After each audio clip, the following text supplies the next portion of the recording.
అందరికీ నమస్కారం అండి. ఈరోజు నేను చేయబోతున్న వీడియో ఏంటంటే, చాణక్య నీతి సూత్రాల్లో నుంచి చెప్పబడింది. అదేంటంటే, ఎక్కువ ఒత్తిడి ఉన్న పురుషుడిని దుఃఖభాజనుడిని చేస్తుంది అని ఉందండి. ఇక్కడ ఎక్కువ ఒత్తిడి పురుషుడిని దుఃఖభాజనుడిని చేస్తుందంటండి. ఆహ్, అందరికీ నా వీడియోలు నచ్చుతాయనుకుంటానండి. నచ్చితే గాని లైక్, షేర్ అండ్ సబ్స్క్రైబ్ చేయండి. శ్రీమాత్రే నమః. శ్రీ గురుభ్యో నమః. నేను చెప్పిన ఈ లైన్ విన్నారు కదండీ! అవునండి. అది నిజమే. అది పాత పాత రోజుల నుంచి కూడా పెద్దలు చెప్తూ వస్తున్నదే. ఎందుకంటే ఎక్కువగా ఈ విషయాన్ని జనరల్‌గా ఇంట్లో పెద్దవాళ్ళు ఆడపిల్లలకే చెప్తారండి. ఎందుకంటే అర్థం చేసుకోలేని ఆడపిల్లలకి ఇలాంటి ఒక విషయాన్ని చెప్తూ ఉంటారు. ఒత్తిడి ఎక్కువగా ఎక్కడుంటుందంటే పాపం మగవాళ్ళు బయట రకరకాలైన పనులు కావచ్చు, రకరకాలైన ఒత్తిడులతో వస్తూ ఉంటారు. వాళ్ళ ఉద్యోగానికి సంబంధించి కావచ్చు, లేదంటే ఇంకేదైనా టెన్షన్స్ కావచ్చు. అదే ఈ రోజుల్లో చెప్పాలంటే ఏవో ఈఎంఐస్ అని ఏదో ఒకటి కొంటూ ఉంటారు కదండీ! ఇంట్లో కోసమో, లేదంటే ఏదైనా ఇంట్లో వాళ్ళని సౌకర్యంగా చూసుకోవడం కోసమో ఏదో ఒకటి కొంటూ ఉంటారు. అవి మన కోసమే కొంటారు కదా!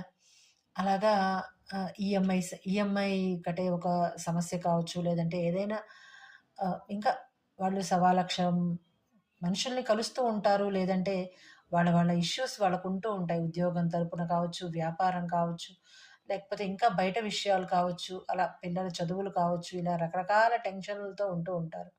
అలాంటి టెన్షన్‌లతో ఇంటికి వచ్చే వాళ్ళకి కొంచెం ఓదార్పు కలిగే విధంగా వాళ్ళకి వాతావరణాన్ని ఏర్పరచాలే తప్ప, వాళ్ళని ఇంకొంచెం టెన్షన్‌లోకో లేకపోతే ఒత్తిడి ఇంకాస్త స్ట్రెస్‌లోకో మనం వాళ్ళని తోసేయకూడదండి. పాపం అర్థం చేసుకోలేని వాళ్ళు ఉన్న చోట కొంచెం మగవాళ్ళు ఇబ్బంది పడుతూనే ఉంటారు. దయచేసి వాళ్ళ ఇబ్బందిని కూడా గమనించుకోవడం అవసరమండి. ఈ మధ్య ఒక కొత్త విషయం ఒకటి కొత్తది కాదులెండి పాతదే. కాకపోతే ఈ మధ్య బయటకొస్తోందనమాట. అక్కడక్కడ చూస్తూ ఉన్నాం. జనరల్‌గా ఆహ్, భర్తలు పీడించే భార్యలను గురించి మహిళా సంఘాలను చూస్తూ ఉంటాం గానీ, ఈ మధ్య కొత్తగా భార్య బాధిత సంఘాలని చెప్పి పాపం భర్తలు బయటకొస్తున్నారండి. ఇది పాపం అండి. దయచేసి ఈ విషయాన్ని మాత్రం ఆహ్, ఎక్కువ కానివ్వకూడదు. ఎందుకంటే, వాళ్ళు కష్టపడేది మన కోసమే.